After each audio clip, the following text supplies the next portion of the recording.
ইরানের শক্তি কতটা ভয়ঙ্কর শেষ পর্যন্ত তা হাড়ে হাড়ে টের পেলেন মার্কিন প্রেসিডেন্ট ডোনাল্ড ট্রাম্প, যিনি এক সময় কঠোর হুঁশিয়ারি দিচ্ছিলেন। তিনি এখন শুধু নরম করে বলছেন হরমুজ প্রণালীতে ইরানের জাহাজে হামলা না করার কথা। মধ্যপ্রাচ্যের সংঘাতে চরম বেকায়দায় পড়েছে আমেরিকা। একের পর এক পাল্টা আঘাতের চাপে পড়া ওয়াশিংটনের পাশে দাঁড়ায়নি পশ্চিম ঘনিষ্ঠ মিত্ররাও।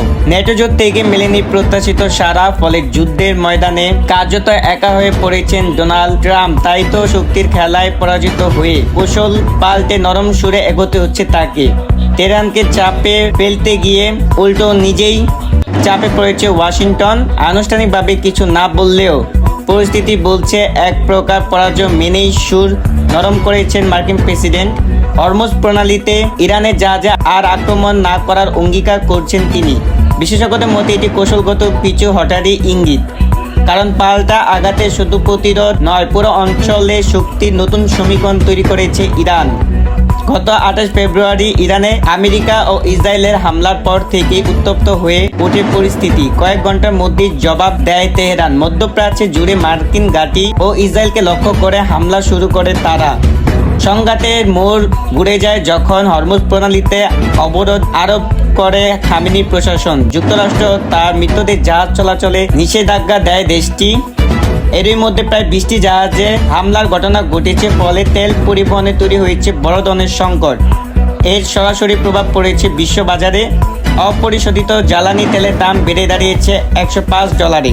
বিশেষজ্ঞরা বলেছেন হরমুজ প্রণালী বন্ধ থাকলে আরও বাড়বে এই দাম।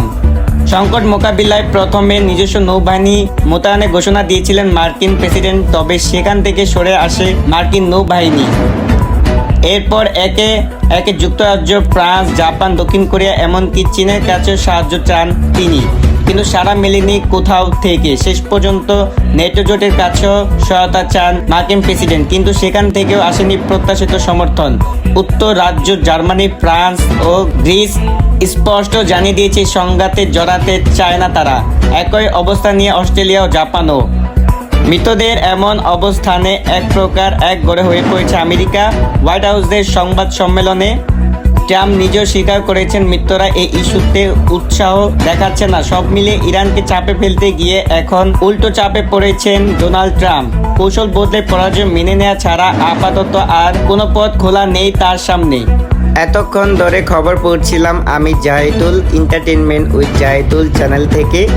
আপনাদের যদি এই ভিডিওটি ভালো লেগে থাকে এবং এরকম নিত্য নতুন আরও ভিডিও পেতে আপনারা আমাদের চ্যানেলটি সাবস্ক্রাইব করে দিবেন এবং পাশে বেল আইকনটি চেপে দিবেন, তাহলে আপনারা আরও নিত্য নতুন ভিডিও পেয়ে যাবেন।